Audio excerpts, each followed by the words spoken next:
Yun guys, good morning. Natapos na natin itong isang unit na pinadala rin sa atin. So ito yung from Manila. Ito yung may tubig pa kasi nilubog natin para makita natin kung meron leak.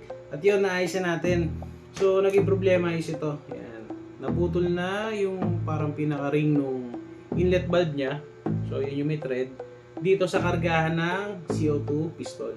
So ang kagandahan niya pala sa CO2 pistol na to, kahit polymer yung body niya, non-blowback siya, 6mm BBs naman yung gamit sa kanya. So ngayon papakita ko sa inyo kung gaano kataas ang FPS ng ganitong type ng airsoft.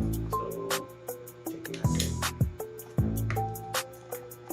Power natin low bat.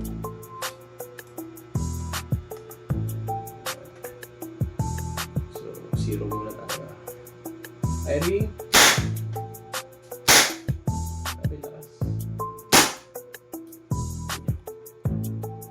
822 FPS.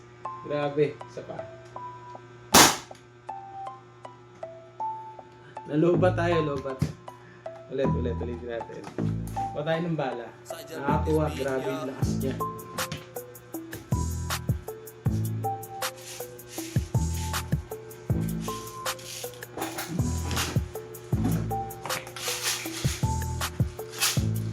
Meron pa tayong .20.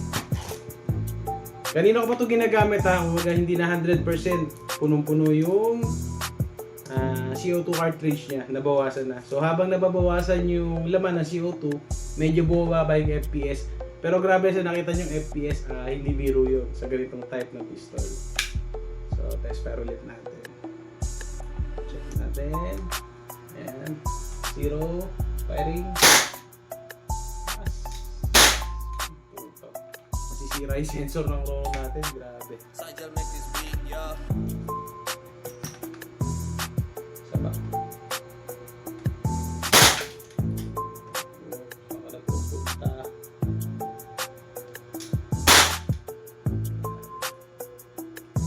Tingnan nyo. 540 FPS. Dito lang yan ha. CO2 pistol. Ibang bala na pala yung nakalagay. Anong bala to?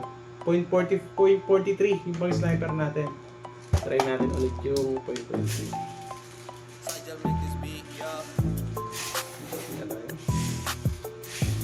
Damihan na natin.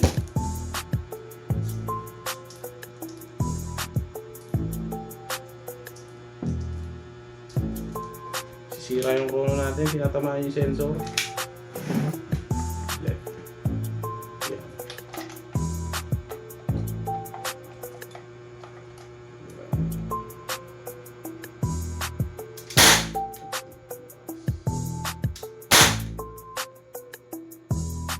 Hindi marig, grabe. Sira yung chrono natin dito. So yun hindi ko na ulitin. Baka ma-damage pa yung sensor niya kasi tinatamaan siya. So yun, sir, itong unit mo is wala akong masabi. Napakalakas. Ulit, maraming salamat po. Si sir nga pala is actually pangalawang best na nagpagawa sa atin. Una, although nagkakamali, 3 unit yata yung pinagawa sa atin. Then ngayon, umulit-ulit siya. Isang BSR-10, isang CO2 na caliber 177 at isang CO2 na 6mm BBs ang gamit.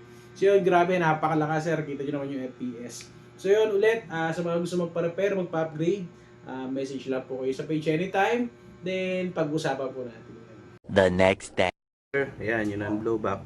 Testing natin.